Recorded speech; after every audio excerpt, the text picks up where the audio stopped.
सभी साथियों को मेरा नमस्कार।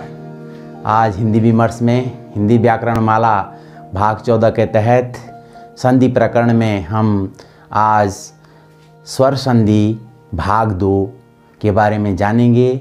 इससे पूर्व हम संधि प्रकरण भाग 1 में स्वर संधि की 3 भेद जान चुके हैं।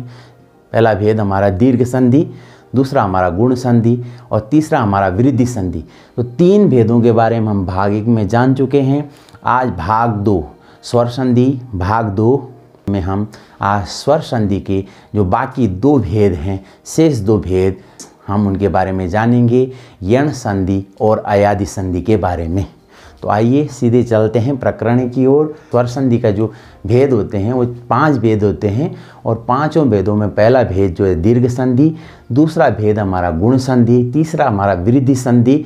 जिन तीनों भेदों के बारे में हम भाग 1 में जान चुके हैं। आप लोगों ने अगर नहीं ये वीडियो देखा है तो इससे पहले हिंदी व्याकरण माला भाग 13 अवश्य देखें। उसके बाद जो है ये स्वर संधि का जो चौथा भेद है हमारा आज के प्रकरण में यण संधि की तरफ हम चलते हैं। आइए सीधे प्रकरण की ओर चलते हैं। यण संधि, सबसे पहले हम यण संधि का हम सूत्र जान लेंगे। तो यण संधि का जो सूत्र है वह होता है इको यणिचि, इको यणिचि। तो अब इसकी पहचान क्या है? सबसे पहले हम पहचान की तरफ जाएंगे कि जो इसकी परिभाषा बनेगी और जो इसकी पहचान युक्ति है उसके बारे में हम जानेंगे। सबसे पहले देखेंगे परिभाषा जो बनेगी, यदि ई, उ और री के बाद कोई भिन्न स्वर आए, ध्यान देंगे, यदि ई, उ और री के बाद इनको छोड़कर कोई भिन्न स्वर आए, ये देखेंगे हम यहाँ पर, ये जो हमारे 2, 2, 4, 1, 5 जो 5 स्वर हैं, इनके अतिरिक्त और जो हमारे 6 स्वर हैं, इसके बाद अन्य जो 6 स्वर आएंगे, चाहे वह आ हो, चाहे वह ए हो, चाहे वह ओ हो, अन्य जो स्वर आएंगे उनका क्या होगा देखेंगे। सबसे पहले हम ये देखेंगे, यदि ई के बाद कोई अन्य स्वर आए तो उसका क्या होता है। तो देखेंगे ई के बाद कोई अन्य स्वर आए तो ई का य, उ का व और री का र हो जाता है। ये देखेंगे हम, ई का क्या हो जाएगा य, उ का व और री का र हो जाता है। अगर इनके बाद अगर कोई भिन्न स्वर आता है तो इस तरह से हो जाएगा। अब सबसे पहले हम पहला उदाहरण ये देखेंगे ई वाली स्थिति में। जो पहली स्थिति है ई वाली, यहाँ पर देखेंगे ध्यान से आप, ई धन अ बराबर य, ई धन अ बराबर य। तो यहाँ पर क्या है, अति धन अधिक बराबर अत्यधिक, अति धन अधिक बराबर अत्यधिक। ये देखेंगे यहाँ पर अति में ई था और अ, तो ई और अ, ई और अ का क्या बन गया य। तो अति धन अधिक बराबर अत्यधिक। उसी प्रकार हम यहाँ पर ई धन आ वाली स्थिति देखेंगे, ई और आ, ई धन आ जो दूसरी स्थिति हमारी वो ई और आ बराबर य, ई और आ बराबर य की स्थिति में देखेंगे इति धन आदि बराबर इत्यादि। यहाँ पर देखेंगे इसकी ई जुड़ी और इसका आ जुड़ा, ई और आ बराबर या, तो इति धन आदि बराबर इत्यादि। उसी प्रकार अब हम इसका तीसरा जो है उदाहरण देखेंगे हम, ई धन उ बराबर यु, ई धन उ बराबर यु। तो देखेंगे प्रति में ई आया, छोटी ई, प्रति में ई और उ बराबर यू, प्रति धन उत्तर बराबर प्रत्युत्तर। अब यहाँ पर देखेंगे हम अगली स्थिति, चौथी जो स्थिति है, ई धन उ बराबर यू, ई धन उ बराबर यू। तो नि धन ऊन बराबर न्यून, नि और उ, ई और उ बराबर यू, तो नि धन ऊन बराबर न्यून। इसी तरह 5वीं स्थिति में देखेंगे ई, अब बड़ी ई आ गई, ई ये दीर्घ स्वर है ई और दीर्घ स्वर उ, ई धन उ बराबर यू, ई धन उ बराबर यू। देखेंगे नदी धन ऊर्मी बराबर नद्यूर्मी, नदी धन ऊर्मी बराबर नद्यूर्मी, तो उ आया यहाँ पर। 6ठी स्थिति में देखेंगे ई धन ए, ई धन आई बराबर ये, तो यहाँ पर देखेंगे प्रति धन एक बराबर प्रत्येक। तो यहाँ पर ई और ए का मिलाकर क्या हुआ ना, ए। तो प्रति धन एक बराबर प्रत्येक है। इसी तरह अगली स्थिति में देखेंगे हम यहाँ पर सातवीं स्थिति हमारी। अब सातवीं स्थिति देखेंगे ई धन ए। ई ये दीर्घ स्वर है और ए ये संयुक्त स्वर है। ई धन ए बराबर ये दो मात्रा वाला। तो देवी ई दीर्घ स्वर धन ऐश्वर्य, ये देखेंगे ये संयुक्त स्वर है। तो क्या हो जाएगा, देवैश्वर्य। देवी धन ऐश्वर्य बराबर देव्यैश्वर्य। अब देखेंगे आठवीं स्थिति देखेंगे उ धन अ बराबर व। ये क्या है, उ और अ क्या है, ये मूल स्वर है। देखेंगे उ और अ बराबर व। तो यहाँ पर देखेंगे अनु उ और अ बराबर व। ये देखेंगे उ धन अ बराबर क्या हुआ यहाँ पर वो। तो अनु धन अय बराबर अन्वय। अनु और धन अय बराबर अन्वय। तो उ और अ का क्या बना यहाँ पर वो। देखेंगे यहाँ पर अनु धन अय बराबर अन्वय। और नौवीं स्थिति देखेंगे उ और आ बराबर वाह। देखेंगे उ और आ ये मूल स्वर और ये दीर्घ स्वर। तो उ धन आ बराबर वाह। तो सु धन आगत बराबर स्वागत। तो उ और आ का क्या बना यहाँ पर वाह। तो सु धन आगत बराबर स्वागत। अब अगला 10वां स्थिति देखेंगे हम ध्यान से। उ धन ई ये मूल स्वर है। उ धन ई बराबर वि। देखेंगे अनु धन इत बराबर अन्वित। तो उ और ई का क्या बना वि। तो अनु धन इत बराबर अन्वित। और 11वीं स्थिति जो देखेंगे हम उ ये क्या है मूल स्वर है और ए क्या है संयुक्त स्वर। तो उ धन ऐ बराबर वे। तो अनु धन एषण बराबर अन्वेषण। अन्वेषण मतलब खोज। तो अनु उ और ए का क्या बना वे। तो अनु धन एषण बराबर अन्वेषण। ठीक है, तो आपकी स्क्रीन पर चल रहे होंगे, अपनी सुविधा के लिए आप स्क्रीनशॉट भी ले सकते हैं। उ धन ए बराबर वे। तो अनु धन एषण बराबर अन्वेषण। आप देखेंगे हम 12वीं स्थिति। 12वीं स्थिति में आप क्या हमने ये देखेंगे कि रि के बाद जब अ होता है, रि के बाद क्या आता है अ स्वर जब आता है तो वह क्या बन जाता है र। क्या बन जाता है र। पितृ धन आदेश बराबर पित्रादेश। देखेंगे यहाँ पर रे और अ का क्या बना रा। तो हमारा ऐसे रहा। देखेंगे इस री और आ का क्या बना रा। तो पी और तो ऐसे रहा, तो पर र लगा त्रा बन गया। तो पितृ धन आदेश बराबर पित्रादेश। ये देखेंगे यहाँ पर। उसी प्रकार है मातृ धन आज्ञा बराबर मात्राज्ञा। तो मातृ री धन आ बराबर रा। तो मातृ धन आज्ञा बराबर मात्राज्ञा। उसी प्रकार यहाँ पर देखेंगे पितृ धन आज्ञा बराबर पित्राज्ञा। उसी तरह अगर एक और उदाहरण देखेंगे तो मातृ प्लस आदेश बराबर मात्रादेश। मातृ प्लस आदेश बराबर मात्रादेश। तो ये जो हमारे यण संधि के उदाहरण थे जो आप लोग यहाँ पर ध्यान से देखे होंगे। आप अपनी सुविधा के लिए स्क्रीनशॉट भी इसका लेते रहेंगे। अब जो हमारा स्वर संधि का जो अगला भेद है, अंतिम भेद जो 5वां भेद है, वह है अयादि संधि।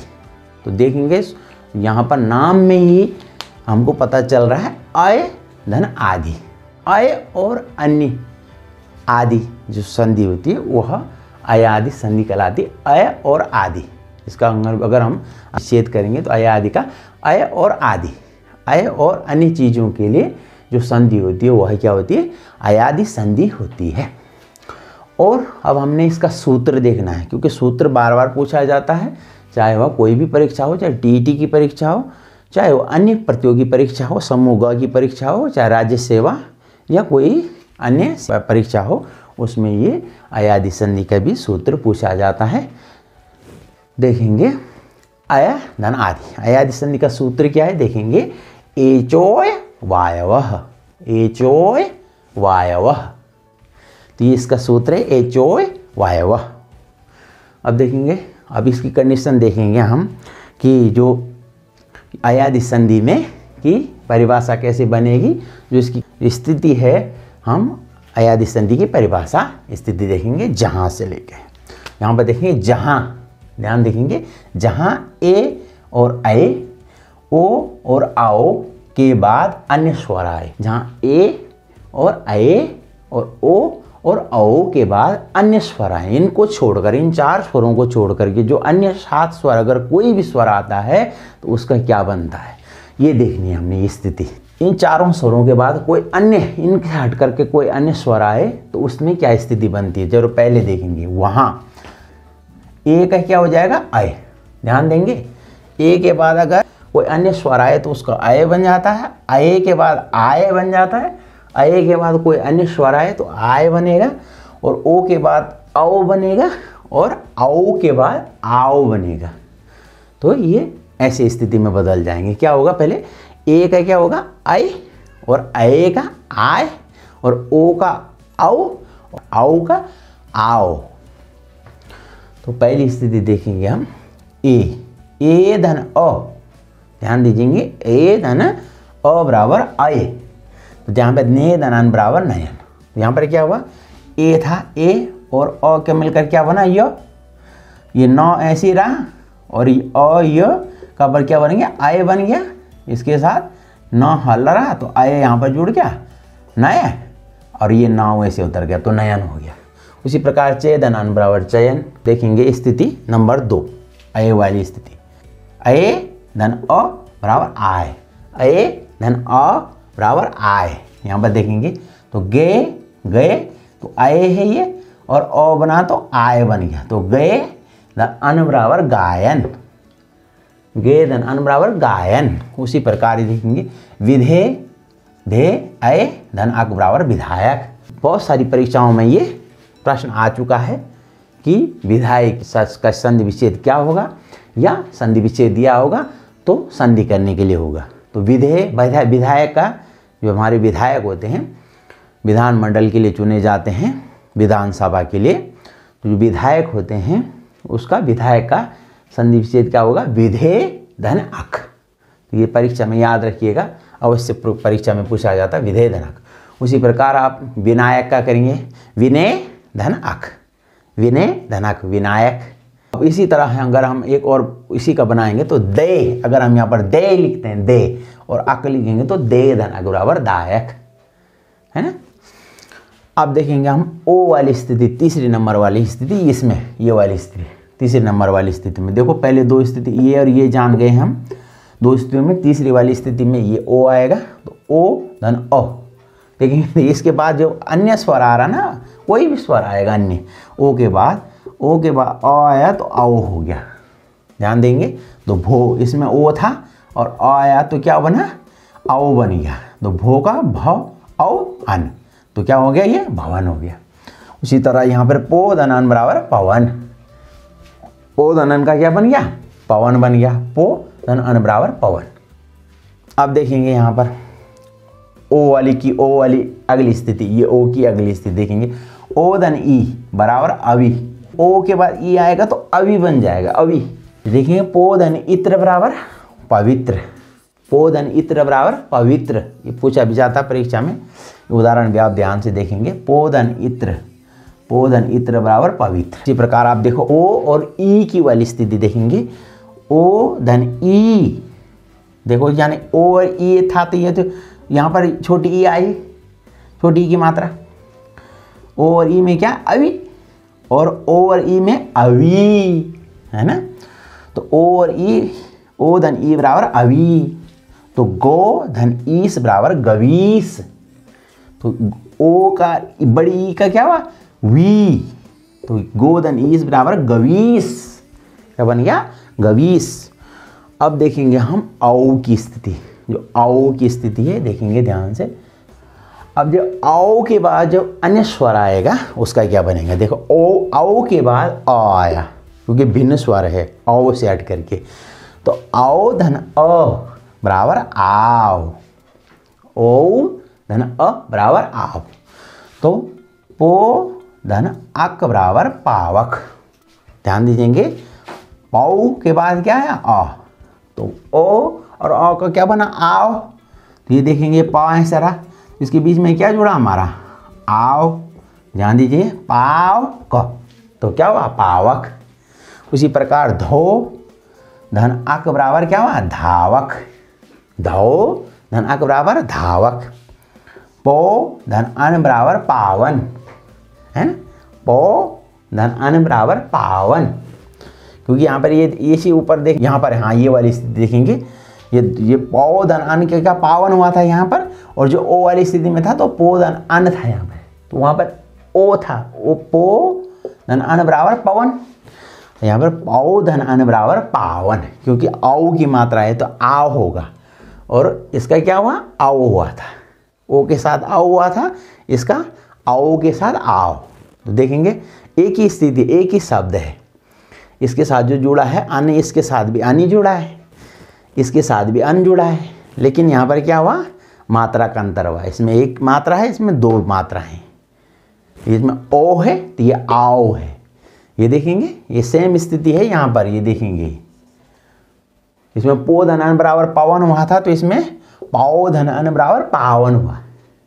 देखेंगे इसमें आओ जुड़ा है, इसमें औ जुड़ा है, तो पो धन अन बराबर पवन और पाओ धन अन बराबर पावन।